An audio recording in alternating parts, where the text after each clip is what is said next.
8-10 હજાર રૂપિયાના હશે, એનો બેલ્ટ હશે 5-6 હજાર રૂપિયાનો, બધું બ્રાન્ડેડ, મોંઘા વિદેશી પરફ્યુમની સુગંધ. અહીંયા પેલો સલમાન ખાન પહેરે છે એવી સોનાની લકી, આમ લબડી પડે એવી મોટા કડા જેવી. એટલે આમ દેખાય કે પૈસો છલકાય છે. એના વર્તનમાં પણ એરોગન્સ જરા, હાથમાં સોનાની કિચન ચક્કર ચક્કર ફરે. મારા રૂમમાં દાખલ થયો તો બી આમ કરતો કરતો. એટલે પહેલો ભાવ નેગેટિવ જન્મે કે આ સમજે છે શું એના મનમાં, આને ગેટ આઉટ કહી દેવું જોઈએ. પણ હું થોડો ધીરજવાન માણસ છું. હું જોઉં, તેલની ધાર જોઉં, બેસાડ્યો મેં એને. એની 4 ને 4 8 આંગળી ઉપર સોનાની વીંટીઓ હતી, અને વીંટી એટલી મોટી હતી કે એને વીંટા કહેવું પડે. 2-3 મોબાઈલ હતા 2001માં. મને કે ડોક, હું તમને વાંચું છું તમારી ડૉક્ટરની ડાયરી. મેં તો થેન્ક યુ, તારો ખૂબ ખૂબ આભાર, તે મોટો ઉપકાર કર્યો મારી ઉપર. હા, સોનાની કિચન ફેરવતા ફેરવતા તું ડૉક્ટરની ડાયરી વાંચવાનો ટાઈમ કાઢે છે, એ ઉપકાર કહેવાય. મને કે ક્યારેક ક્યારેક તમે કોઈ સંસ્થા માટે આર્થિક મદદ માગો છો, એમાં મને બહુ રસ પડે છે, ક્યારેક જરૂર પડે તો મને એક મોબાઈલ મારજો. મેં કીધું એમ? હા, પણ કે સાહેબ એક વિનંતી છે, જ્યારે તમારે પૈસાની જરૂર પડે તો 1 લાખ રૂપિયાથી ઓછી રકમ ના માગતા, કે મને પરચુરણ આપવામાં રસ નથી. તમે મને ફોન કરશો એટલે તમને સાંજ સુધીમાં પૈસા તમારા હાથમાં પહોંચી જશે. એટલે મને એમ થયું કે સારું છે, મેં એને બેસવા દીધો. જો પહેલાં જ એના વર્તનથી મેં કાઢી મૂક્યો હોત. ક્યારેક છે ને આવા એરોગન્ટ યુવાન પેઢીના લોકો તમને થોડોક અભાવ જન્મે, પણ ખરેખર એમાં સાત્વિકતા ભરી હોય છે. એટલે મેં કીધું સારું, ગમે એવો દેખાતો હોય હીરો ટાઈપનો છેલ બટાવ, પણ માણસની અંદર ભાવના સારી છે, કોઈને મદદ કરવાની છે. એટલે મેં થોડો રસ લીધો કે ભાઈ શું કરે છે, તો કે બિલ્ડર છું, આપણી 7 સ્કીમો ચાલે છે. એની બોલવાની સ્ટાઇલ હોય ને, આપણી 7 સ્કીમો, એમાં હું પણ ભાગીદાર થઈ ગયો. આનંદ થયો મને કે એન્જિનિયરિંગનું ભણ્યા વગર હું બિલ્ડર બની ગયો. મને કે બધા ફ્લેટ્સ બુક થઈ ગયા છે ને ભગવાનની દયા છે કે બંગલો છે, મારી વાઈફ છે, 5 વર્ષનો દીકરો છે, અને સુખ સાહેબી છે. સાહેબ આ બધું કે હું છેલ્લા 4-5 વર્ષમાં જ કમાયો, હજુ તો 30 વર્ષની ઉંમર હતી એની. મને કે મિસ કોલ મારજો. મેં તો ભલે, લો મારું કાર્ડ રાખો. એમ કરીને કાર્ડ બી એને સ્ટાઇલથી ટેબલ ઉપર ફેંક્યું. મને એ જ મિનિટે થયું કે આ જાય એટલે હું કાર્ડ ફાડીને ફેંકી દઉં. એ ગયો. પછી મને પેલી કહેવત યાદ આવી કે સંઘરો સાપ પણ કામ લાગે. એટલે કાર્ડ લઈને મેં મારા ખાણામાં મૂકી દીધું. ફેબ્રુઆરી ગયો, માર્ચ ગયો, એપ્રિલ, મે, જૂન, જુલાઈ મહિનો આવ્યો ને, ડૉક્ટર ભરત ભગત સાહેબ જે મારે પોલિયો ફાઉન્ડેશન ચલાવે છે, એનો મારી ઉપર ફોન આવ્યો કે શરદભાઈ, આપણે હવે શામળાની પોળમાં જે જૂનું હતું મકાન, એ હવે છોડી દઈએ છીએ, અને રજવાડુની સામે 10 કરોડનો મોટો પ્રોજેક્ટ મોદી સાહેબે આપણે જમીન મફત આપી છે, તો ત્યાં મોટો પ્રોજેક્ટ મૂકીએ છીએ પોલિયો ફાઉન્ડેશનનો, અને બધા જ મિત્રોને આપણે અપીલ કરીએ છીએ કે બને એટલું આર્થિક યોગદાન ભેગું કરી આપે. મેં તો મારા ભાગે કેટલા આવે છે, એટલે કે વધારે નથી આવતા, તમારે ખાલી 60,000 રૂપિયા અપાવવાના છે. મેં તો કહેતા હો તો હું આપી દઉં. ના, તમે નહીં, કે તમારી ગુડવિલ ને તમારા આશીર્વાદ અમારી સાથે છે, તમે તમારા કોઈ દાતાઓને કહો. મેં તો આટલી નાની રકમ માટે મારે લેખ લખવાની જરૂર નથી, આટલા તો હું કોઈ વ્યક્તિગત કોઈને કહીશ ને તો 60,000 રૂપિયા તો આપી દેશે. મારા કેટલાક દાતાઓ એવા છે કે જે 2-3 લાખ રૂપિયા સુધી તો આપી દે છે, મારે લખવું ના પડે. મોટી રકમ હોય તો લખવું પડે. અને મને યાદ આવ્યો પેલો જાન્યુઆરી મહિનામાં આવેલો છે.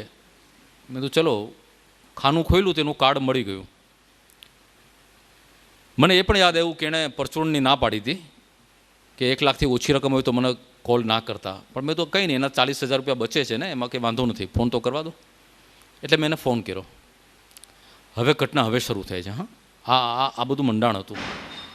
કેવું બને છે, ભાગ્યે જ કોઈ લેખક આવા અનુભવમાંથી પસાર થયો હશે, જેણે મારી જિંદગીમાં મારી વિચારધારા બદલાવી નાખી.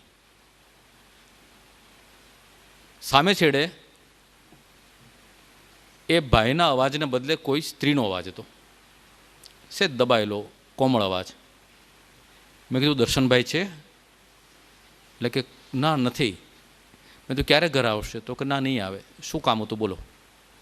એટલે મનમાં ઘણી બધી અમંગળ કલ્પનાઓ આવી ગઈ. બેન કંઈ ખરાબ નથી ને? તો કે ના સાહેબ. બોલો, તમે કોણ બોલો છો? હું ડૉક્ટર શરદ ઠાકર બોલું છું. ત્યારે એના અવાજમાં જરા ઉત્સાહ આવ્યો. ઓહ શરદભાઈ, તમને તો અમે દર અઠવાડિયે 2 વાર વાંચીએ છીએ. હું ને મારા પતિ બંને તમારા ફેન્સ છીએ. અમારા ઘરમાં જે પૂજાની રૂમ છે, ઓરડી, એમાં ભગવાનની છબીની બાજુમાં અમે ડૉક્ટરની ડાયરી પુસ્તક રાખીએ છીએ. તમારા ભક્તો છીએ, બોલો હુકમ કરો. હવે કોઈ આપણી એક મર્યાદા હોય છે ને આપણી સંસ્કૃતિને, કે કોઈ બાઈ માણસ પાસે આપણે આવી પૈસાની વાત ના કરીએ. ઉઘરાણી હોય તો નથી કરતા, તો પણ આપણે ઘરની સ્ત્રી પાસે પૈસા ના માગીએ. એટલે મેં કીધું, બેન દર્શનભાઈ આવે ને ત્યારે મારે વાત કરી છે. તો કે ના સાહેબ, તમે મને જ કોને દર્શનની રાહ ના જુઓ. એટલે મેં બહુ સંકોચ સાથે કીધું કે જાન્યુઆરી મહિનામાં પહેલા અઠવાડિયામાં દર્શનભાઈ મારી પાસે આવ્યા હતા અને આ પ્રમાણે વાત કરી ગયા છે. એટલે મેં તમને યાદ કર્યા. થોડી ક્ષણો પૂરતો સન્નાટો, પછી પ્રશ્ન, સાહેબ કેટલા રૂપિયા જોઈતા હતા? મેં તો 60,000 રૂપિયા. સાંજે 6 વાગે તમને રૂપિયા મળી જશે. ફોન મૂકી દીધો. મને કંઈક અજુગતું લાગ્યું એના અવાજ ઉપરથી, પણ શું એવું કલ્પના ન કરી શકો. વાર્તાકાર હોવાના કારણે 4-5 ઓપ્શન્સ મેં વિચારી કાઢ્યા, પણ એકે વિકલ્પ ઉપર હું ઠેરો નહીં. સાંજે 6 વાગે એ સ્ત્રી આવી. ફિક્કો વદન, ઉતરેલો ચહેરો, નિસ્તેજ આંખો, થીગડાવાળો સાડલો પહેરેલો અને આંગળીએ એક 5 વર્ષનો દીકરો આવ્યા. 60,000 રૂપિયાની થપ્પી કરન્સી નોટોની મારા ટેબલ પર મૂકી દીધી. મેં તો બેસો બેન, 2 મિનિટ બેસો. તો કે ના સાહેબ, તમારું કામ થઈ ગયું ને, હું જાઉં. ના, હું પૈસા નહીં લઉં, બેસો તમે પહેલાં. દર્શનભાઈ કેમ નથી આવ્યા તમારી સાથે? તો કે સાહેબ એ હમણાં નહીં આવી શકે. મેં તો ક્યારે આવશે? અચ્છા, એણે કપાળમાં ચાંદલો ના કર્યો હતો તો હું કદાચ બહુ અશુભ કલ્પના કરી લેતો. એવો એનો આખો દેખાવ હતો, પણ ચાંદલો હતો એટલે મને લાગ્યું કે ના, કંઈ અમંગળ નથી બન્યું. મેં તો કંઈ પરદેશ ગયા છે, કંઈ તમારે કંઈ ઝઘડો થયો, કંઈ ડિવોર્સ થયા છે, શું છે, પ્રોબ્લેમ શું છે? તો કે ના સાહેબ, જવા દો ને. તો ના, તમારે કેવું જ પડશે, નહીં તો હું આ પૈસા નહીં લઉં. એટલે કે સાહેબ એ જેલમાં છે. મેં તો શું થયું જેલમાં, કંઈ ક્રિમિનલ? તો કે ના સાહેબ, 26મી જાન્યુઆરીએ ધરતીકંપ આવ્યો, એમાં 7માંથી 4 સ્કીમ ધરાશાયી થઈ ગઈ, તૂટી ગઈ. 4 સ્કીમ ફ્લેટ્સની, એમાં કેટલા બધા ફ્લેટ્સ હોય, કેટલા બધાનું બુકિંગ આવ્યું હોય, બધા બુકિંગના પૈસા પરત કરવા, બીજા પૈસા જે આવે નહીં, મૂડીરોકાણ ગયું, જમીનની કિંમત ગઈ. મને કે સાહેબ વકીલોના ખર્ચામાં અમે આ 6 મહિનામાં ખાલી થઈ ગયા. પોલીસ એને મારે નહીં એટલા માટે રોજના 12 લાખ રૂપિયા અમારે અંડર ટેબલ આપવા પડે છે, કે જેથી મારા પતિને એ લોકો મારે નહીં. અમારો બંગલો વેચાઈ ગયો, ગાડી વેચાઈ ગઈ, મારા બધા દાગીના વેચાઈ ગયા. અને અત્યારે હું ને મારો દીકરો ભાડાના મકાનમાં રહીએ છીએ, એક નાનકડી ખોલીમાં.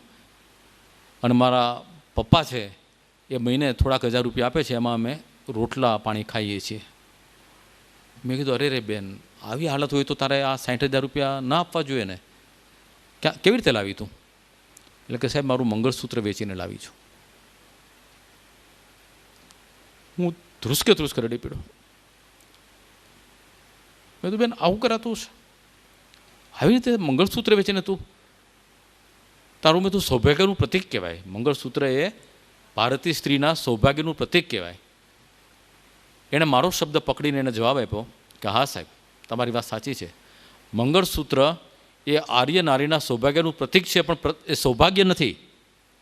મારું સૌભાગ્ય જીવે છે અને જેલની અંદર હયાત છે કે, અને મરદ માણસ છે, નિર્દોષ છે. 7 સ્કીમમાંથી ખાલી 4 સ્કીમ તૂટી છે, 3 સ્કીમ નથી તૂટી. આ દલીલ ઉપર જ અમે જીતી જવાના છીએ. અને જ્યારે પણ જેલની બહાર આવશે ત્યારે પાછો બેઠો થઈ જશે, પાછો હવામાં તરતો થઈ જશે, રૂપિયામાં રમતો માણસ બની જશે, પાછો મને બંગલામાં લઈ જશે અને મને ટોપલો ભરીને દાગીનાથી ભરી દેશે. તમે મારી ચિંતા ન કરો સાહેબ. આ રૂપિયા હું એટલા માટે આપવા આવી છું ને તમારે એટલા માટે લેવા પડશે કે આજથી 7 મહિના પહેલાં મારા પતિએ તમને વચન આપ્યું હતું. એ વચન મારે નિભાવવું જ પડે. અને ત્યારે મને પહેલી વાર સમજાયું કે આ દેશ જો ટેકો છે ને, તો આપણી આવી બહેનો, દીકરીઓ, માતાઓ ઉપર ટકેલો છે.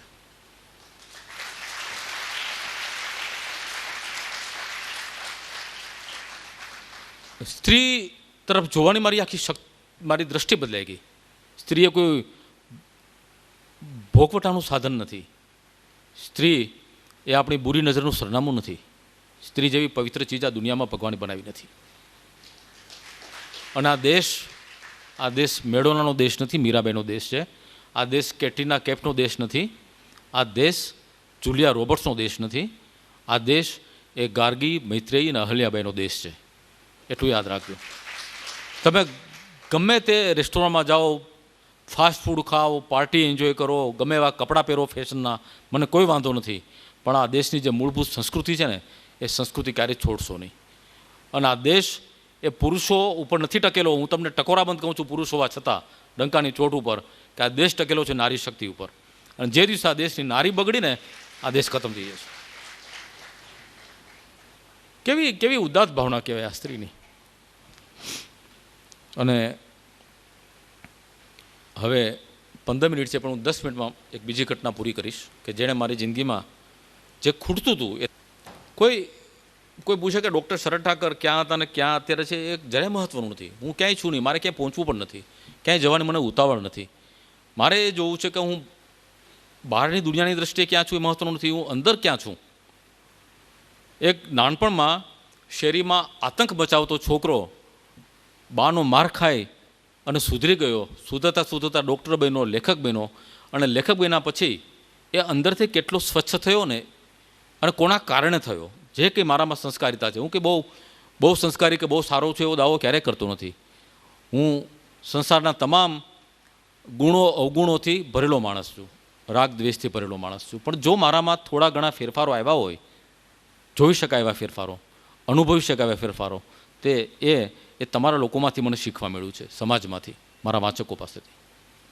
બેઝિકલી હું નાનો હતો ત્યારે બહુ આસ્તિક હતો. ભગવાનમાં મને શ્રદ્ધા, કારણ કે હું મારી બાનું પૂંછડું હતો, માવડીઓ હતો. મારી બાનો સાડીનો છેડો પકડીને ઘરમાં ફેરા કરું. એ શાકભાજી લેવા જાય તો એની પાછળ પંચાયતીમાં જાઉં.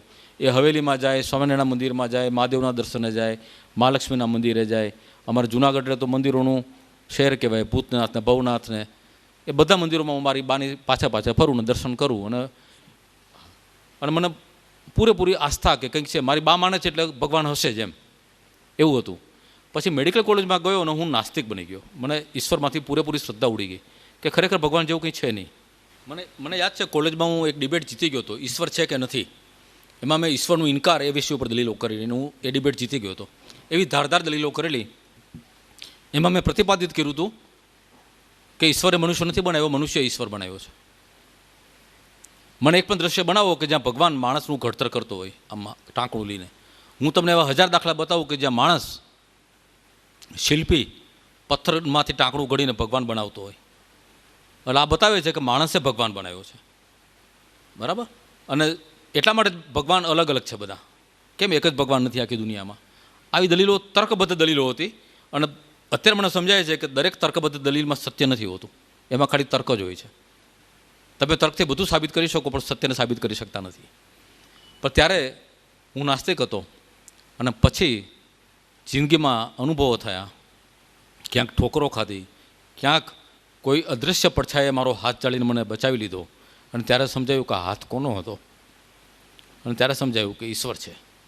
અને છે એટલે ઈશ્વરે કદાચ મને આસ્તિક બનાવવા માટે જ એવા ચોટદાર પરચાઓ આપ્યા છે, અસંખ્ય પરચાઓ. હમણાં હું આ મહિને જ એક લેખ તો લખી ચૂક્યો હતો, પહેલાં સિંગાપોરનો અભિષેક સોનીનો.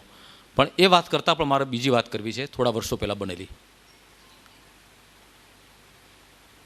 બપોરના સમયે અચાનક એક રિક્ષામાં એક મુસ્લિમ ગરીબ પેશન્ટ કપલ જતું હતું ડિલિવરી માટે. રિક્ષાવાળાઓ મારા દવાખાના પાસેથી પસાર થયો. પેલી સ્ત્રીને અચાનક બ્લીડિંગ ચાલુ થઈ ગયું, મુસ્લિમ સ્ત્રીને, દર્દની સાથે સાથે. અને પેલો રિક્ષાવાળો ગભરાયો કે આ સ્ત્રી કદાચ મરી જશે તો. એ જતો તો general hospital, municipal LG hospital તરફ. પણ એ ગભરાયો ને એટલે રિક્ષાવાળાએ મારું બોર્ડ જોયું દવાખાનાનું, એટલે બંને જણાને ધક્કા મારી નીચે ઉતારી દીધા કે જલ્દી ઉતરો, મારી રિક્ષામાં કંઈક થઈ જશે. એમ કરી એ ભાડું લેવા લીધા વગર ભાગી ગયો. હવે મારા દવાખાનાના ઝાપા પાસે આ ઢગલો થઈને બાઈ પડી.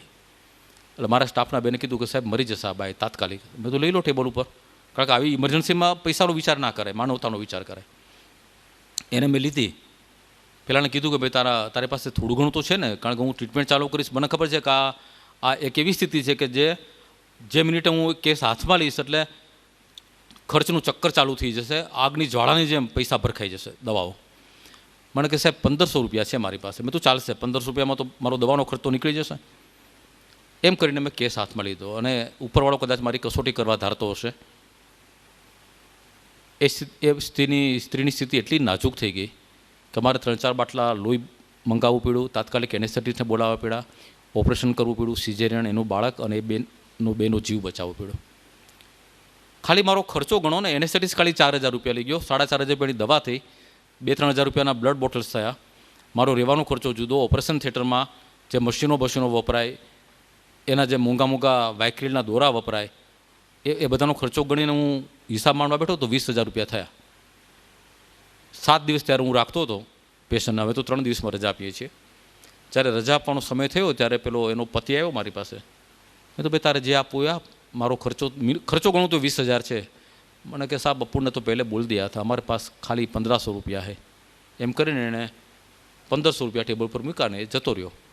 એની પાછળ પેલા બચ્ચાને લઈને એની બેબી પણ બહાર આવીને મેં જોયું કે બિચારી, મેં ટાંકા કાઢ્યા હતા પણ આમ દુખતા હોય, તાજા ડ્રેસિંગ, એટલે બેવડી વળીને બાળકને હાથમાં લઈને નીકળતી હતી. મને દયા આવી ગઈ. એના વરને મેં પાછો બોલાવ્યો. મેં તો કેવી રીતે જશો? તો કે સાહેબ પેદલ જાયેંગે. મેં તો લે આ 20 રૂપિયા પાછા, તું રિક્ષામાં જજે. એટલે મને મળ્યા 1,480 રૂપિયા. હું પણ માણસ છું, ભલે દયાનો ભાવ રાખીએ છીએ, પણ મનમાં તો ચક્રો ચાલતા હોય. એટલે ગયા પછી હું છત તરફ જોઈને ભગવાનને ઠપકો આપવા માંડ્યો કે ભગવાન આવું શું કામ કર્યું? આ રિક્ષાને મારા દવાખાના પાસેથી જ પસાર થવાનું સીજું? અમદાવાદમાં આટલા બધા ગાયનેકોલોજીસ્ટ છે, ક્યાંક બીજા દવાખાના પાસેથી પસાર કરવી હતી ને. કારણ વગર મને શું કામ 20,000 રૂપિયાના ખાડામાં ઉતાર્યો? 20,000 રૂપિયા માઇનસ 1,480 કેટલા થાય? ગણિતના સાહેબ બેઠા છે. મારું ગણિત બહુ કાચું છે. હું મારે ગમે ત્યારે મારા ગણિતના શિક્ષકો ઉપર ફોજદારી કેસ કરવો છે કે મને ગણિત કેમ શીખવાડ્યું નહીં. બરાબર.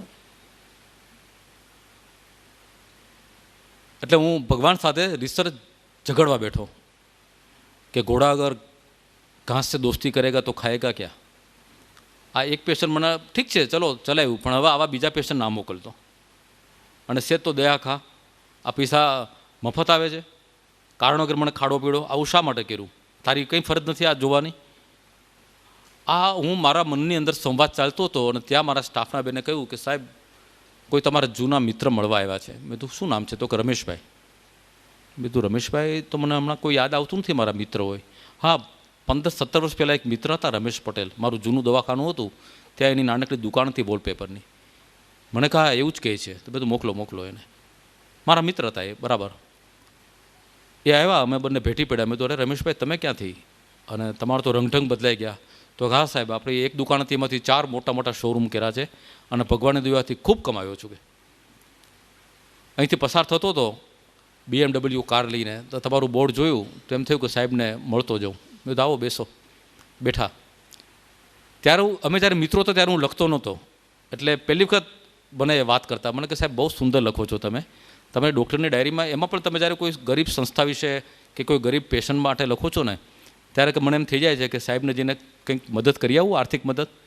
મારી પાસે બહુ પૈસા છે, એટલે સાહેબ ભવિષ્યમાં તમારે કંઈ જરૂર પડે તો મને કહેજો. મેં તો ભવિષ્યમાં નહીં, અત્યારે જરૂર પડી છે. અત્યારે જ હું ખોટ ખાઈને બેઠેલો છું. બોલ કેટલા આપે છે? તો કે અત્યારે તો હું કંઈ ચેકબુક કેવું લાવ્યો નથી અને ખિસ્સામાં કંઈ એટલા બધા પૈસા હોય નહીં. મેં તું 10 રૂપિયા ચાલશે પણ તું આપ મને, કારણ કે મારે ભેગા કરવા છે. ગમે તે સંજોગોમાં 20,000 રૂપિયા જોઈએ છે. આવું ચાલે નહીં. મેં કીધું આ ભગવાનની સામે મારે લડાઈ કરવી પડશે. અરે કે સાહેબ અવાજ કરો ને, એમાં શું છે? એને ખિસ્સામાંથી પાકીટ કાઢ્યું, તગડું ફૂલેલું પાકીટ હતું. ટેબલ ઉપર એને રીતસર ઊંધું વાળી દીધું. એક પણ રૂપિયો અંદર રહેવા ના દીધો. નોટોનો થોકડો હતો એ ટેબલ ઉપર મૂકી. મેં તો પેટ્રોલ જેટલા તો પૈસા રાખો છો? મને કે ના સાહેબ ટાંકી ફૂલ છે અને હું ઘરે જ જાઉં છું અને મારી પાસે પેલું કાર્ડ છે એટલે ચિંતા ના કરતા. જતા રહ્યા. યાદ રાખો મિત્રો, છેલ્લા 17 વર્ષથી એ માણસ મને મળ્યો નહોતો અને આ ઘટનાને 15-17 વર્ષ થઈ ગયા છે, બીજી વખત મને મળ્યા નથી. એ દિવસે જ માણસ મળવા આવ્યો. એ ગયા પછી મેં રૂપિયા ગણ્યા.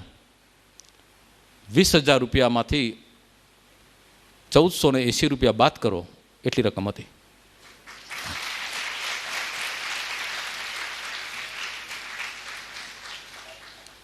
ફરી વખત હું ચોધાર હાસ્યું રડી પડ્યો. ખૂબ રડવું એવું. કોને કહું? ફરી ઉપર છત તરફ જોઈને કહ્યું કે વાહ ભગવાન, તું ચાર્ટર્ડ એકાઉન્ટન્ટ પણ થયેલો હોય છે, મને ખબર નહોતી. પાઈનો હિસાબ રેખો છે. 20 રૂપિયા કાપી લીધા એણે. હા બરાબર. રાત્રે 1,480 રૂપિયા કાપી લીધા. એ દિવસે મને ખબર પડી કે ઈશ્વર છે 100% છે ને હાજરા હજૂર છે, તમારી પાસે જ ઊભો છે, બધું જુએ છે, આપણે એને જોઈ શકતા નથી. તમે સારું કામ કરો છો એ પણ જુએ છે, તમે દુષ્કૃત્ય કરો છો એ પણ જુએ છે, તમને બદલો પણ આપે છે ભલાઈનો, અને તમારી બુરાઈની સજા પણ અહીં આપે છે. એ પૂર્વજન્મને પુનર્જન્મની વાત ના કરતા બધું આ જગતમાં આપણે અહીંથી જશું એ પહેલાં મળી જાય છે જે સજા. આજે જો તમારા જીવનમાં કે મારા જીવનમાં કોઈ દુઃખ આવ્યું છે તો માની લેજો કે આપણે જે ખોટું કર્યું છે એની સજા ભગવાને આપી છે. અને જો કોઈ શુભ કર્મ થાય છે તો સમજી લેજો કે ભગવાને આપણા કોઈ પવિત્ર કામનું તમને બદલો આપ્યો છે. એ દિવસથી હું ઈશ્વરમાં માનતો થઈ ગયો. અને સાક્ષાત એ પછી તો અનેક પરચાઓ થયા છે, અનેક પરચાઓ. એ દિવસે જો મને રમેશભાઈએ 15,000 આપ્યા હોત કે 30,000 રૂપિયા આપ્યા હોત તો મને ઈશ્વરમાં આટલી શ્રદ્ધા ના બેઠી હોત. પણ મને એ દિવસે ખબર પડી કે નરસૈયાની હુંડી શામળીઓ સ્વીકારે છે, આજે પણ સ્વીકારે છે. જરૂર માત્ર એટલી છે કે તમે આ હુંડી લખતી વખતે એ જ આરજુ, એ જ આજીજી, એ જ ભક્તિભાવ ધરાવો જે નરસિંહ મહેતાએ ધરાવ્યો હતો. એટલી તીવ્રતાથી પોકાર કરો તો કૃષ્ણ ભગવાન સાંભળશે, દરેક ભગવાન સાંભળશે. અને મારી જિંદગીમાં જે એક તત્વ ખૂટતું હતું આસ્તિકતાનું, શ્રદ્ધાનું, ધર્મનું, એ આ ઘટનાથી, અને આવી તો પછી અનેક ઘટનાઓ બની છે મારા જીવનમાં, એ તત્વ એણે મને પૂરું કરી આપ્યું. આજે હું એટલો સભર છું, અંદરથી એટલો સમૃદ્ધ છું, બહારની સમૃદ્ધિ મને સ્પર્શતી નથી. મારો બંગલો હોય કે ગાડીઓ પડી હોય કે ક્યાંક સ્ટેજ ઉપર જોવો એના કોટ પહેરવો પડે તો પહેરીએ છીએ, પણ હું ઘણી વખત કહું છું કે આ સૂટ અને બૂટ એ મારા શરીર ઉપર ચડે છે, મારા મન ઉપર ચડતા નથી ક્યારેય. કારણ કે મને ખબર છે કે મારી શરૂઆત ક્યાંથી થઈ હતી, અને એ દિવસો હું ક્યારેય ભૂલતો નથી અને ભૂલવા માગતો પણ નથી. આજે મને આ વાતો તમારી સાથે શેર કરવાની તક આપી. હું તમારા બધાનો, યુવાન મિત્રોનો, વિદ્યાર્થી મિત્રોનો, રાજેશભાઈનો, ધર્માણી સાહેબનો, તમામનો હું ખૂબ ખૂબ આભાર માનું છું. અને દાવા સાથે કહું છું કે આટલી મારી અંગત વાતો મેં ક્યાંય કરી નથી ને કદાચ ભવિષ્યમાં કરીશ પણ નહીં. Thank you.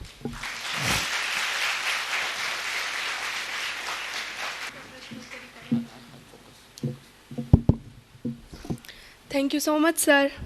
તમારી આ જીવનશૈલી સાંભળીને 2 લાઈન યાદ આવે છે કે હદ એ શહેર સે નિકલી તો ગાँव गाँव चली, कुछ यादें मेरे संग पाँव पाँव चली, सफ़र जो धूप का किया तो तजुर्बा हुआ, सफ़र जो धूप का किया तो तजुर्बा हुआ, वो ज़िंदगी ही क्या जो छाँव छाँव चली. આપની આ શબ્દોની ગુંજ હંમેશા અમારા કાનોમાં રહેશે. અને હવે પછીના એક ટૂંકા પ્રશ્નોત્તરી કાર્યક્રમમાં આપ સૌ શરદ ઠાકર સાહેબને પ્રશ્નો પૂછી શકો છો. સાહેબ, આપની કલમ તો મેં વાંચીએ જ છીએ. ખાસ કરીને એમાં જે આપ ભાવ રજૂ કરો છો એ તો ભીંજવે જ છે, પણ એની સાથે સાથે જે મથાળાની શીર્ષક પંક્તિ હોય છે સાહેબ, આ સહજ ભાવે આવતી હોય છે કે એના માટે કેટલોક આયામ કરવો પડે છે? એ મારી મજબૂરી હતી, મજબૂરીમાંથી આ જન્મ થયો છે. ગુજરાતી અખબારી કોલમમાં શરૂઆત કરનાર પાયોનિયર હું છું. અને ત્યાર પછી મારા સિનિયર રાઇટર્સ જે કહેવાય, નસીરભાઈ, ઇસ્માઇલીને બધા મારા મિત્રો છે, એ લોકોએ પછી મને ફોલો કર્યું. પણ સૌથી પહેલાં કોઈ અખબારી કોલમમાં શેર પંક્તિ ટાંકવાની શરૂઆત કરી હોય તો એ મેં 1994થી મેં શરૂઆત કરી. અને મારી મજબૂરી એટલા માટે હતી કે મેં જુલાઈ મહિનામાં 93માં કોલમ શરૂ કરી, ડૉક્ટરની ડાયરી. ત્યારે લોકો શરૂઆતમાં વાંચતા નહોતા, બહુ ઓછા લોકો વાંચતા હતા. કારણ કે બધાને એવું હતું કે આ કંઈક કોઈ ડૉક્ટરની ઉપચાર કથાની કોલમ છે, કે આમાં શરદી સળેખમ થાય તો સૂંઠ લેવીને પીપળા મૂળ ખાવાને, એટલે ઘણા લોકો વાંચતા નહોતા. પછી જે લોકો વાંચતા ને એ કહેતા કે સાહેબ અમે અમારા ઘરમાં કહીએ ને કે આ ડૉક્ટરની ડાયરી સરસ આવે છે, વાંચો, તો કે એમાં શું હોય ડૉક્ટરની કોલમમાં? એમ કે બધી બીમારીઓનું વર્ણન હોય, એટલે તમે કંઈક કરો. એટલે પછી મને વિચાર આવ્યો કે આ કોલમ બીમારી વિશેની નથી, આ કંઈક માનવીય ભાવોની કોલમ છે, કંઈક સરસ મજાની વાર્તા અંદર છુપાયેલી છે. એ બતાવવા માટે મેં પહેલી વખત એક ઉર્દુ શેર ટાંકેલો. એ મને યાદ છે કે લમ્હોને ગલતી કી, સદીઓને સજા પાઈ. અને એ દિવસે એ એપિસોડમાં મારો વાચક વર્ગ 100 ગણો વધી ગયો અચાનક. કારણ કે લોકોએ શેરપંક્તિ વાંચી એટલે એમ થયું કે આ શું? અને પછી અંદર સરસ મજાની વાર્તા હતી. અને જે પ્રચંડ, ત્યારે તો પત્રો આવતા હતા, ફોન નહોતા.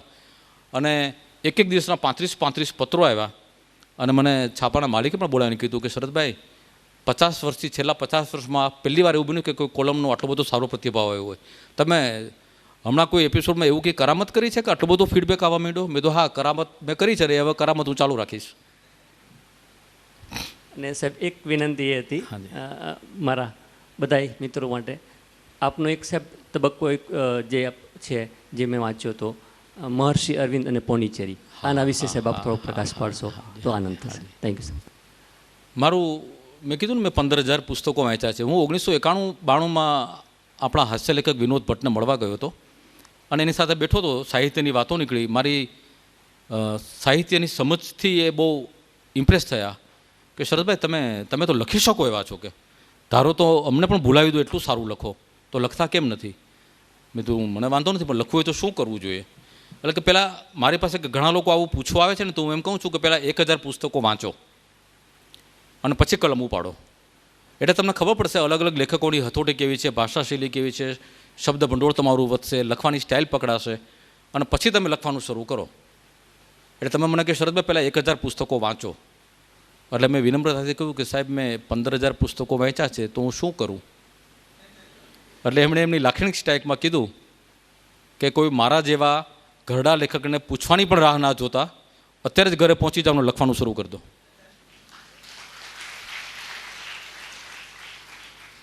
એટલે આપણો પ્રશ્ન શું હતો? હા, એટલે એ લખતા એક તબક્કો એવો આવ્યો કે મને ઘણા બધા મહાનુભાવોનો પરિચય થયો. હું અત્યારે એનો ઉલ્લેખ નહીં કરું કે આવા મોટા લોકો મારા વાંચકો છે, કારણ કે એ આડંબર કહેવાય. પણ મોટા ઉદ્યોગપતિઓ હોય કે ફિલ્મોના એક્ટરો હોય, ગુજરાતી ફિલ્મોના. મુંબઈથી ઉપેન્દ્રભાઈ ત્રિવેદીનો એક વખત ફોન આવ્યો સવારે કે શરદભાઈ આજની ડૉક્ટરની ડાયરી વાંચીને હું ખુશ થઈ ગયો. એક વખત બપોરે 2 વાગે ફોન આવ્યો મારી ઉપર કે શરદભાઈ બહુ સુંદર લખો છો. મેં તો આપ કોણ? તો કે હું મોરારીદાસ હરિયાણી બોલું છું. બાપુ ક્યારે મોરારી બાપુ નથી કહેતા પોતાના માટે.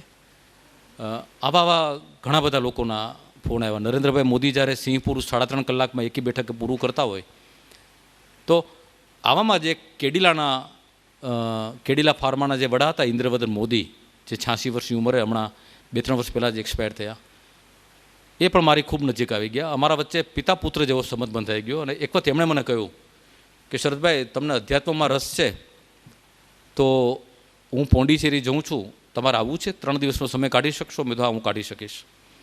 અને અમે બંને સાથે ગયા ફ્લાઇટમાં. ચેન્નઈ ઉતરા, ત્યાંથી એમની ગાડી લેવા આવી અને અમને પોંડિચેરી લઈ ગઈ. 3 દિવસ કંઈ જ નહીં કરવાનું, દરિયા કિનારે નહીં જવાનું, કોઈ બીચ નહીં જોવાનું, કોઈ શોપિંગ નહીં કરવાનું. ત્યાંના બજારમાં પોંડિચેરીમાં જઈ અને મહર્ષિ અરવિંદની સમાધિ આગળ સળંગ સવારે 4 કલાક, બપોરે 4 કલાક અને રાત્રે 4 કલાક અમે 12 કલાક દિવસમાં એ સમાધિ પાસે બેસીને ધ્યાન લગાવતા. એ મારી જિંદગીના કદાચ મેડિટેશનના શ્રેષ્ઠ દિવસો હતા 3 દિવસ. એ 3 દિવસમાં પહેલી વાર એવું બન્યું કે મને મારી જાતની અંદર ઉતરવાની તક મળી. કોઈ ફોન નહીં, કોઈ વિઝિટર્સ નહીં, કશું લખવાનું નહીં, કોઈ પેશન્ટ નહીં, પરિવારના કોઈ સભ્યો નહીં, કોઈ જ કાર્યક્રમ નહીં. માત્ર હું અને મારો ઈશ્વર, આત્મા અને પરમાત્મા વચ્ચેનું અનુસંધાન. એ 3 દિવસ હું એમની સાથે રહ્યો અને ત્યાં મેં જે સાધના કરી ત્યારે લાગ્યું. અને મહર્ષિ અરવિંદના વાઇબ્રેશન્સ હજી પણ ત્યાં છે. મહર્ષિ અરવિંદનો જે કક્ષ છે, પછી ધ મધર માતાજીનો જે ઓરડો છે, ત્યાં પણ બેસીને એ બધું યથાવત જાળવી રાખવામાં આવેલું છે. એમ લાગે કે હમણાં મહર્ષિ અરવિંદ એથી ઊભા થઈને બાથરૂમમાં ગયા હશે અને હમણાં પાછા ફરશે. એ રીતની એમની પથારીને ઓરડો સજાવેલો છે. ત્યાં કલાકો સુધી બેસીને ધ્યાન દેવું. ખૂબ મજા આવી, ખૂબ મજા આવી.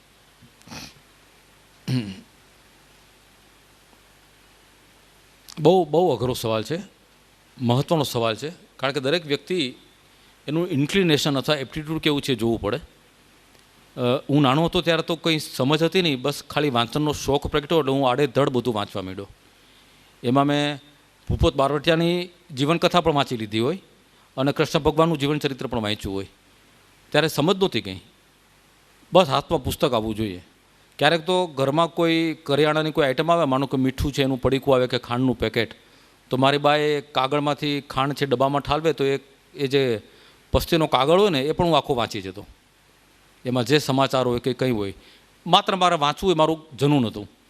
પછી ધીમે ધીમે જેમ જેમ મોટો થતો ગયો એમ સમજ કેળવાતી ગઈ કે શિષ્ટ સાહિત્ય કોને કહેવાય, જીવનોપયોગી સાહિત્ય કોને કહેવાય, અને પછી મેં જે નકામું સાહિત્ય છે એ છોડવા માંડ્યું અને સારું સાહિત્ય વાંચવા માંડ્યો.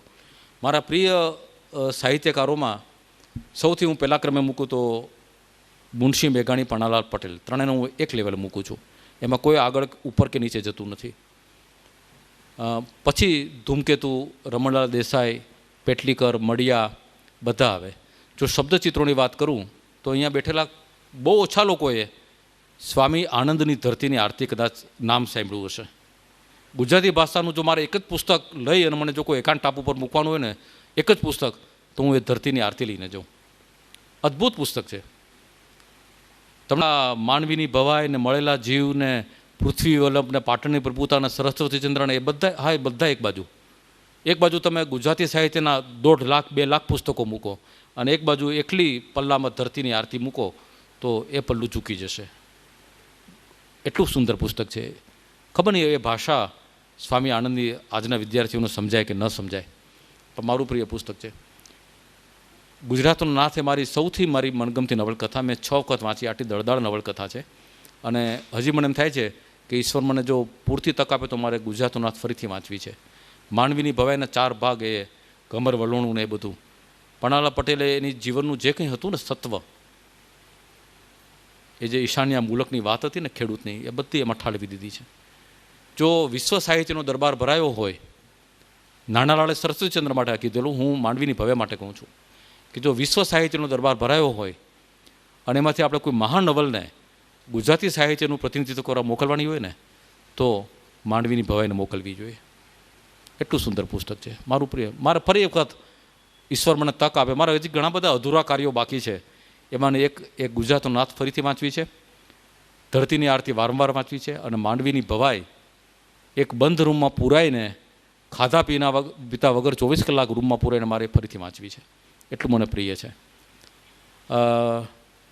ક્યારેક એવું લાગે છે કે એક અઠવાડિયું મને કોઈ બંધ બારીમાંથી બારી ખોલીને 2 વખતનું થાળીનું ભોજન આપી દે અને હું એ બંધ ઓરડાની અંદર મોહમ્મદ રફી સાહેબ, લતાજી, નૂરજહાં, શમશાદ બેગમ, સુરૈયા અને તલત મહેમૂદના ગીતો જ ખાલી સાંભળ્યા કરું અને બેગમ અખ્તરની ઠુમરી સાંભળ્યા કરું.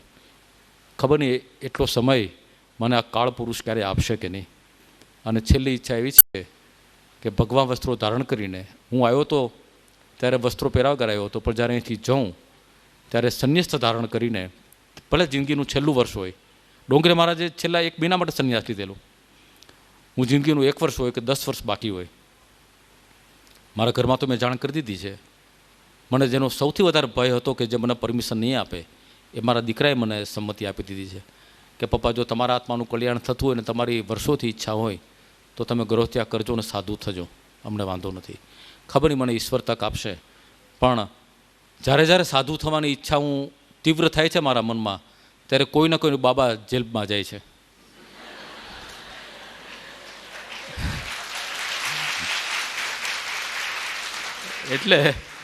એટલે પાછી ઈચ્છા મોડી પડી જાય છે કે હવે હું સાધુ થઈશ. પણ આ બધી, અને જિંદગીના 10 વર્ષો મારે ગૌ સેવામાં ગાળવા છે. ગાયમાં 33 કરોડ દેવતા વસે છે અને મારે ગાયની સેવા કરવી છે. મેં ક્યાંક આ વાત કરી તો ઓડિયન્સમાંથી એક ચબરાક જુવાને ઊભા થઈને કીધેલું, મને કે સાહેબ ક્યારે કરશો? મેં તો મારી જિંદગીના છેલ્લા 10 વર્ષ. તો એ કે કયા 10 વર્ષ? કોઈને ખબર છે કે જિંદગીના છેલ્લા 10 વર્ષ ક્યારથી શરૂ થવાના છે? આપણે એવું માનીએ છીએ કે આપણે 100 વર્ષનું આયુષ્ય છે એટલે એમ કે 91થી 100 વર્ષ સેવા કરીશું, પણ ખરેખર તો જો 100 વર્ષ જીવું તો પણ એ છેલ્લા 10 વર્ષ તો એવી મારી સ્થિતિ હોય કે ગાય મારી સેવા કરે, હું ગાયની સેવા ના કરી શકું. એટલે શીઘ્રાથી શીઘ્ર ભગવાન મને એવી તક આપે કે હું ઘર છોડી કોઈ આશ્રમમાં જાઉં, સંન્યસ્ત ધારણ કરું અને ગૌ સેવા કરું. પણ જ્યાં બેઠો હોઈશ ત્યાંથી હું કદાચ રણમાં ખીલું ગુલાબ લખવાનું બંધ કરીશ, ડૉક્ટરની ડાયરી તો લખીશ જ. ડૉક્ટર પ્રકાશ દેસાઈ 15 દિવસ પહેલાં, હા, આ પરમ દિવસે બુધવારે લખ્યું એ મેં ડૉક્ટર ધીરેન પટેલનું લખેલું. હા, બેસો ને. તમે અનાવિલ બ્રાહ્મણ છો નહીં? હા. ડૉક્ટર પ્રકાશ દેસાઈ અમારા મણિનગરના સિનિયર મોસ્ટ ડેન્ટિસ્ટ હતા. પર્સનાલિટી, એની હાઇટ, બોડી અને ટફ માણસ, મજબૂત. હું એને ડીએસપી દેસાઈ કહીને બોલાવતો. અને એનું કારણ કે એક જમાનામાં મિલિટરીમાં થોડોક સમય નોકરી કર્યા એટલે કેપ્ટનનો દરજ્જો પણ ધરાવેલા. એમણે આર્મી છોડી દીધી પણ આર્મીનો મિજાજ બરકરાર રાખ્યો આખી જિંદગી.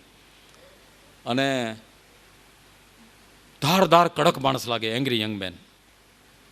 રસ્તામાં જતા હોય તો એ 2-4 કેસ ઠોકી દે, નોટિસ આપી દે, આ લારી કેમ અહીં ઊભી રાખી છે, અહીંયા કેમ કચરો જમા થયો છે. એટલે હું ઘણી વખત એને કહેતો કે તમારા ઘરની બહાર કોઈ એઠવાડ ફેંકશે ને તો તમે સીધા યુનાઇટેડ નેશન્સમાં ફરિયાદ કરશો. એટલે એટલા તેજ મિજાજના માણસ. અને બોલવામાં અનાવિલ બ્રાહ્મણ એટલે કુહાડા છાપ. મારા પરમ મિત્ર. એટલે ગમે ત્યારે 15 દિવસે એકવાર મારા ક્લિનિકમાં આવી ચડે અને ઝઘડવાથી શરૂઆત કરે. તમે શું એમ માનો છો કે મારે તમારી પડી છે, તમને મારી કંઈ ન પડી તો મારે તમારો સંબંધ તોડી નાખવો છે? અને હું પછી એની સામે એવો જવાબ આપું કે મેં તો ક્યારનો જોડેનો સંબંધ તોડી નાખ્યો છે, શું કામ આવ્યા? અને પછી મને ભેટી પડે અને પ્રેમથી 1-1.5 કલાક બેસે અને વાતો કરે ને આવીને કહે પાછા કે ઘીવાળા ખજૂરનો ડબ્બો મોકલાવ્યો છે પૂર્ણિમાએ, ઉપર મોકલાવી દીધો છે મેં. આવી બધી વાતો કરે અને સેન્સ ઓફ હ્યુમર ગજબની. અને અંદરથી એટલું રૂજુ માણસ. મેં આ ઘટનામાં લખેલું છે કે એમને ફી લેતા નહોતી આવડતી પેશન્ટો પાસેથી. દાંત પાડવાના જે 5 રૂપિયા અને 10 રૂપિયા લેતા હતા, આજે ડેન્ટિસ્ટની ફી ક્યાં પહોંચી ગઈ છે અમદાવાદમાં. અને એ માણસ હજી 5 રૂપિયા અને 10 રૂપિયા લે. ચોકઠું બનાવવાના હજી 100 રૂપિયા લે, જ્યારે લોકો 2,000 અને 5,000 રૂપિયા લેતા હોય.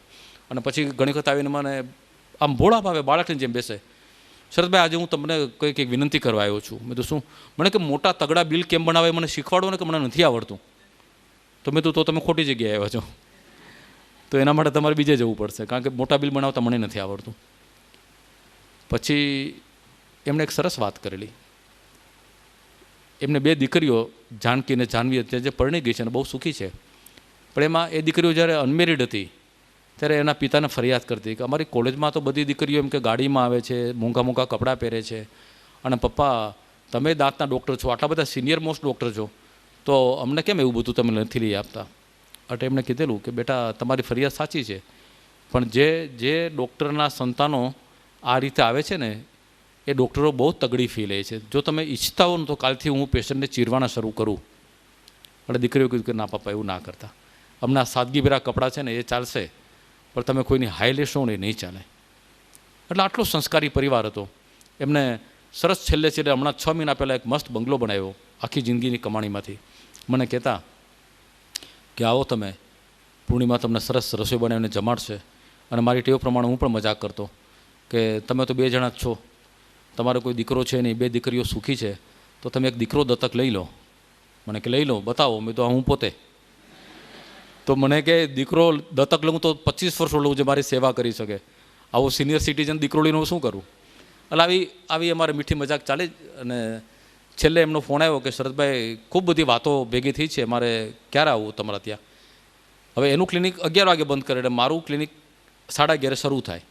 એટલે મેં તો તમે 1:45 1 વાગે આવો. તો હું 2 કલાક ક્યાં ફરું? મેં તું ગમે એ કરો, પણ તમે સારું એક કામ કરો, 1:45 આવી જજો. એ 1:45 ના આવ્યા, મારથી આવવાના બદલે ભગવાનને મળવા જતા રહ્યા. એટલે મારી જિંદગીનો એક અફસોસ રહી ગયો કે મારા એ વાલા મિત્રને હું છેલ્લે મળી ન શક્યો. પણ બહુ અદ્ભુત. મારી સાથે મારો મિત્ર સમીર આવ્યો છે. આપણે એની સાથે પ્રવાસમાં 4 દિવસ હતા. રિવોલ્વર લઈને 2.5 લાખ રૂપિયાની જર્મન બનાવટની રિવોલ્વર લઈ એના હોસ્ટેલમાં ભરાવી અને અમને એ આખું અનાવલ ને બધું સાઉથ ગુજરાત ફરવા લઈ ગયા હતા એમની ગાડીમાં. ખૂબ મજા કરાવી.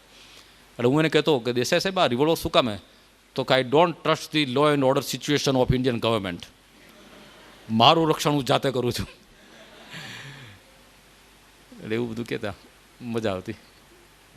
પણ આવા અલગ અલગ મિજાજના મિત્રો ચાલ્યા જાય ને, બિછડે સભી બારી બારી, ત્યારે દુઃખ થાય.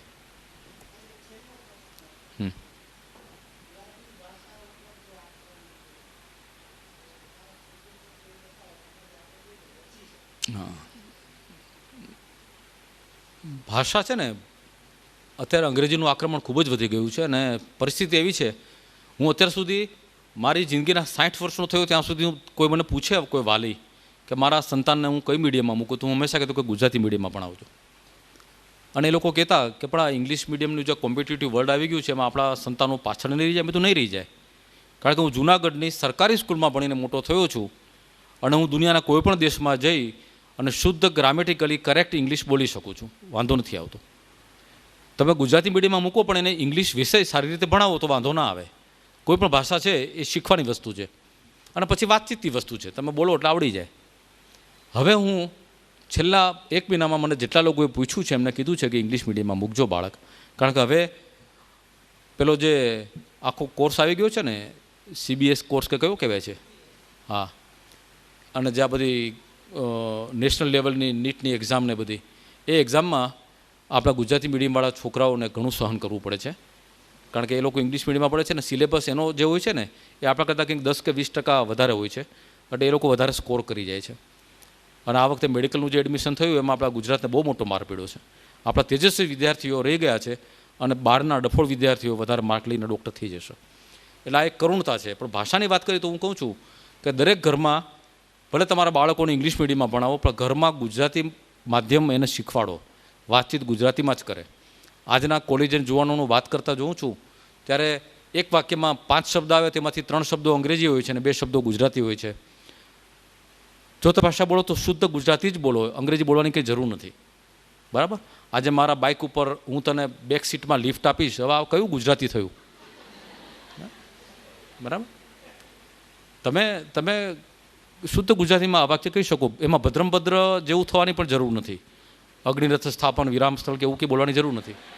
પણ તમે સરસ સુરુચિપૂર્ણ ગુજરાતી બધાને સમજાય એવી જો તમે નહીં બોલો. અને એક વસ્તુ કહું છું કે ભાષા એ માત્ર ભાષા નથી, અભિવ્યક્તિનું માધ્યમ નથી, એની અંદર સંસ્કાર રહેલા છે, સંસ્કૃતિ રહેલી છે. જે દિવસે ભાષા નષ્ટ થશે ને તો આપણું ગુજરાતીપણું નષ્ટ થઈ જશે. હું આજે અંગ્રેજી લખી શકું છું, મેં અઘરામાં અઘરા અંગ્રેજી પુસ્તકોના અનુવાદ કર્યા છે અને ખૂબ વેચાયા છે પુસ્તકો, પણ છતાં હું કહું છું કે ગુજરાતી ભાષામાં હું મારી જાતને એક્સપ્રેસ કરી શકું છું. અંગ્રેજી ભાષામાં હું મારી જાતને એક્સપ્રેસ કરી શકું છું. હું મારી જાતને કન્વે કરી શકતો નથી. કન્વે હું ગુજરાતી ભાષામાં કરી શકું છું. મારે જો ગુસ્સો કરવો હોય, મારે કોઈને નફરત કરવી હોય, ગુસ્સો કરવો હોય, આક્રોશ વ્યક્ત કરવો હોય તો અંગ્રેજીમાં મારી પાસે 4-5 શબ્દો છે. અંગ્રેજો પાસે હશે કદાચ વધારે, મારી પાસે સ્કૂલમાં શીખવાડેલા 4-5 શબ્દો છે. ગેટ આઉટ, ગેટ લોસ્ટ, એવા બધા. ગુજરાતી ભાષામાં આવી જાઓ તમે, હું મણમણને તમને સંભળાવી દઉં, કારણ કે શેરીઓમાં રમીને મોટો થયો છું. એટલે એ જે સત્વ છે, જે તાકાત છે માતૃભાષાનું, અને એ બધી જ રીતે તમારા આવેગો વ્યક્ત કરવા માટે, પ્રેમ માટે, તમારા વિચારો વ્યક્ત કરવા માટે, અભિવ્યક્તિ માટે જો સૌથી કોઈ શ્રેષ્ઠ માધ્યમ હોય તો તમારી માતૃભાષા છે. અને માતૃભાષા સાથે તમારી સંસ્કૃતિ એ રીતે જડાયેલી છે કે જે મિનિટથી તમે અંગ્રેજી બોલવાનું શરૂ કરો છો ને એ મિનિટથી તમે મંદિરની બહાર જોડા ઉતારીને અંદર દર્શન કરવાનું બંધ કરો છો. એ મિનિટથી તમે તમારી માને માં કહેવાનું બંધ કરો છો, મોમ અને ડેડ કહેવાનું શરૂ કરો છો. જે મિનિટથી તમે ગુજરાતી બંધ કરો છો ને એ મિનિટથી તમે બાજરીનો રોટલો ખાવાનું બંધ કરો છો અને પીઝા અને બ્રેડ ખાવા માંડો છો. જે મિનિટથી તમે ગુજરાતી બંધ કરો છો ને ત્યારથી તમે નરસિંહ મહેતાના ભજનો, પ્રભાતિયા સાંભળવાનું બંધ કરો છો અને તમે પોપ સંગીત, પાશ્ચાત્ય સંગીત સાંભળવાનું શરૂ કરો છો. એટલે એક સંસ્કાર આખું જોડાયેલું છે. હું લંડન ગયો હતો ત્યારે મને એક 2 મિનિટમાં વાત પૂરી કરું. લંડનમાં જે ગયો ને 2003માં, ત્યારે ત્યાં NRIના સંતાનોની એક બેઠક કરીને મને બોલવાનું કહેવામાં આવ્યું. ત્યાં એક યુવતી ઊભી થઈ, ત્યાં મેડિકલ કોલેજમાં ભણતી હતી એ છોકરી, અને ઇંગ્લિશ લોકો જેવા જ કપડાં પહેરેલા અને સ્ટાઇલિશ ઇંગ્લિશમાં મને પૂછ્યું કે English is a rich language. એમાં એમ કે ઇંગ્લિશ ડિક્શનરીમાં તો કંઈક 3 લાખથી વધારે શબ્દો છે, ગુજરાતી ભાષામાં તો અમુક હજાર શબ્દો જ છે. So it's a limited language. તો અમારે શા માટે ગુજરાતી શીખવી જોઈએ? અમારા મમ્મી પપ્પા એમ કે અમને આગ્રહ કરે છે કે ઘરમાં ગુજરાતી બોલો, બટ વાય શુડ આઈ? મેં તો ઓકે. મેં એને એટલું કીધું કે હું તને જે ગુજરાતી શબ્દ કહું, અમારી ભાષા તો બહુ નાની છે, શબ્દ ભંડોળ મારું ટૂંકું છે, તમારે તો બહુ અંગ્રેજી ભાષા તો 3-3.5 લાખ શબ્દો છે, તો મારા ગુજરાતી ભાષાના 65,000 શબ્દો છે, તમારા અંગ્રેજીમાં તો આવતા જ હશે ને? તો કે હા. તો બધું અખંડ સૌભાગ્યવતીનું અંગ્રેજી કરી બતા. એટલે ગૂંચવાઈ ગઈ, મને કેવું તો નથી. મેં તો કેમ નથી? ચાલ ગંગા સ્વરૂપનું ગુજરાતી અંગ્રેજી કરી બતાવ. ગંગા સ્વરૂપને અંગ્રેજીમાં શું કહેવાય? તો વોટ ઇઝ ગંગા સ્વરૂપ? મેં તું જે મિનિટે અમારા દેશમાં કોઈ સ્ત્રી વિધવા બને છે ને એ મિનિટથી એ ગંગા જેવી પવિત્ર બની જાય છે લોકો માટે. આ અમારી વિભાવના છે, આ અમારા સંસ્કાર છે. તમારે યુરોપ અને અમેરિકામાં સંસ્કાર નથી. તમારા માટે દરેક સ્ત્રી કામ્યા છે, દરેક સ્ત્રી ભોગ્યા છે. પતિની કબરની હજી તો માટી ભીની હોય ને ત્યાં તમારી સ્ત્રી બીજા લગ્ન કરે છે, માટે ત્યાં ગંગા સ્વરૂપ શબ્દ નથી. બાકી જો ત્યાં પણ જો આ ભાવના હોત ને તો એ ભલે ગંગા સ્વરૂપને બદલે થેમ સ્વરૂપ કહેતા હોત, બરાબર. પણ વિભાવના નથી, કોન્સેપ્ટ નથી ત્યાં. વિધવા સ્ત્રી એ દુનિયા માટે પવિત્ર ગણાય એ ભાવના નથી ત્યાં, અને માટે ત્યાં શબ્દ નથી. તમે બધું બ્લાઇન્ડ મેનને શું કહેશો? તો કે will call him A blind. મેં તો અમારે આંધળાને આંધળો ના કહેવાય, અપમાન કહેવાય. આ તો મેં મોટા મોટી અસભ્યતા કહેવાય. અમારા દેશમાં અમે કોઈને એમ ના કહી શકીએ કે આ છગનભાઈ આંધળા છે, એમ ના કહેવાય. મેં અમે કહીએ કે પ્રજ્ઞાચક્ષુ છે અથવા સુરદાસ છે. કારણ કે અમારા સંસ્કાર છે કે કોઈ પણ માણસની જે ફિઝિકલ ડિસેબિલિટી છે એની હાજરીમાં ઉલ્લેખ ના થાય. તમારી પાસે ધી બ્લાઇન્ડ સિવાય બીજો શબ્દ છે?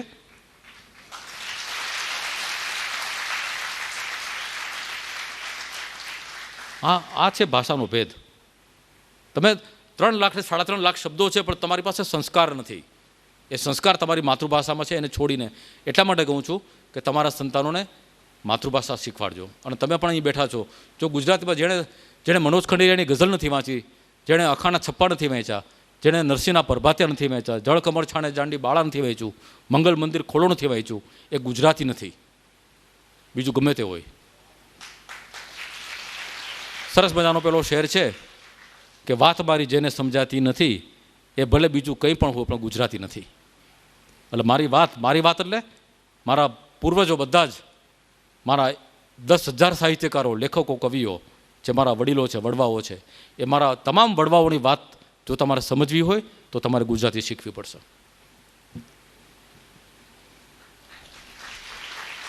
That's enough. ઓકે, આભાર. Thank you sir, thank you all. હવે હું મેથેમેટિક્સ ડિપાર્ટમેન્ટના લોકપ્રિય પ્રોફેસર શ્રી મિતેશ પટેલને વિનંતી કરીશ કે તેઓ અહીં પધારે, સૌનો આભાર વ્યક્ત કરે. નમસ્કાર. આ મારા માટે અત્યંત આનંદ અને ગૌરવની વાત છે કે આજના આ મીટ ધ પર્સનાલિટી કાર્યક્રમમાં મને આભાર વ્યક્ત કરવાનો અવસર સાંપડ્યો. જ્યારે આપણે કોઈ સુંદર કાર્ય કરતા હોઈએ છીએ ત્યારે ઘણા બધા સહકાર આપનાર આપોઆપ મળી જતા હોય છે. Tolani college of arts and science તથા ડિપાર્ટમેન્ટ ઓફ મેથેમેટિક્સ તરફથી આ કાર્યક્રમને સફળ બનાવવામાં પ્રત્યક્ષ કે પરોક્ષ રીતે જેમને પણ સહયોગ આપ્યો હોય તેમનો હું આભાર માનું છું.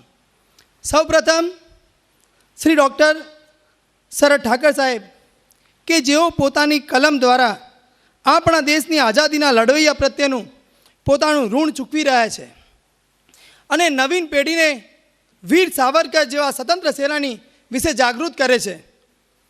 પોતાના કાર્યક્રમમાં અત્યંત વ્યસ્ત હોવા છતાંય આપણા આમંત્રણને માન આપી અહીં પધાર્યા, તેમનો હું અંતઃકરણપૂર્વક આભાર માનું છું. હું એટલું ચોક્કસ કહીશ કે તમારા દ્વારા થયેલું આજનું આ સંબોધન વિદ્યાર્થીઓ માટે પ્રેરણારૂપ હશે.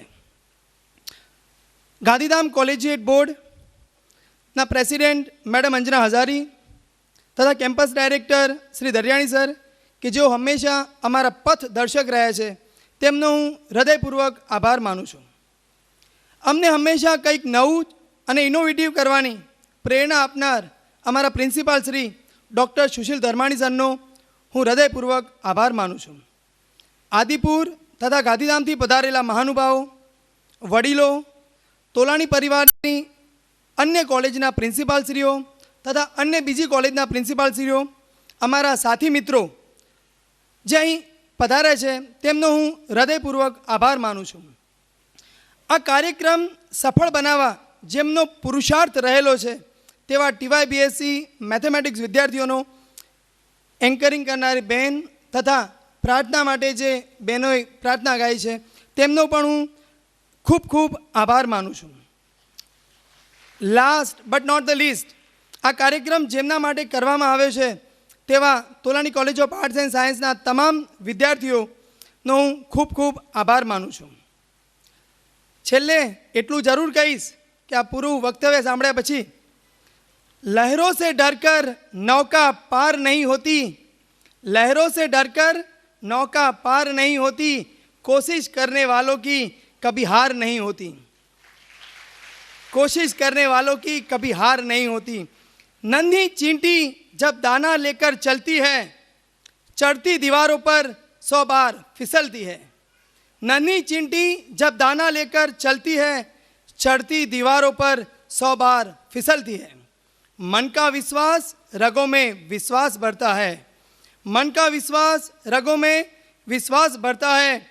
चढ़ना, गिरना, गिरकर चढ़ना न उसे अखराता है। आखिर उसकी मेहनत बेकार नहीं होती। कोशिश करने वालों की हार नहीं होती। कोशिश करने वालों की हार नहीं होती। अभी एक लास्ट है। असफलता एक चुनौती है, उसे स्वीकार करो। असफलता एक चुनौती है, उसे स्वीकार करो। क्या कमी रह गई उसे देखो और सुधार करो। जब तक न सफल हो नींद चैन को त्यागो तुम। जब तक न सफल हो नींद चैन को त्यागो तुम। संघर्ष का मैदान छोड़कर मत भागो तुम। संघर्ष का मैदान छोड़कर मत भागो तुम। कुछ किए बिना जय जयकार नहीं होती। कोशिश करने वालों की कभी हार नहीं होती। Thank you very much. अब सब लोग अपने स्थान पर खड़े हो जाएंगे हम राष्ट्रगीत के लिए। एक साथ राष्ट्रगीत शुरू करेंगे। शुरू कर। जन गण अधिनायक जय है भारत भाग्य विधाता। पंजाब सिंध गुजरात मराठा द्रविड़ उच्चल पंगा। विंध्य हिमाचल यमुना गंगा उच्चल जलधि तरंगा। तव शुभ नामे जागे तव शुभ आशीष मागे। गाहे तव जय गाथा। जन गण मंगलदायक जय है भारत भाग्य विधाता। जय है जय है जय है जय जय जय जय है। भारत माता की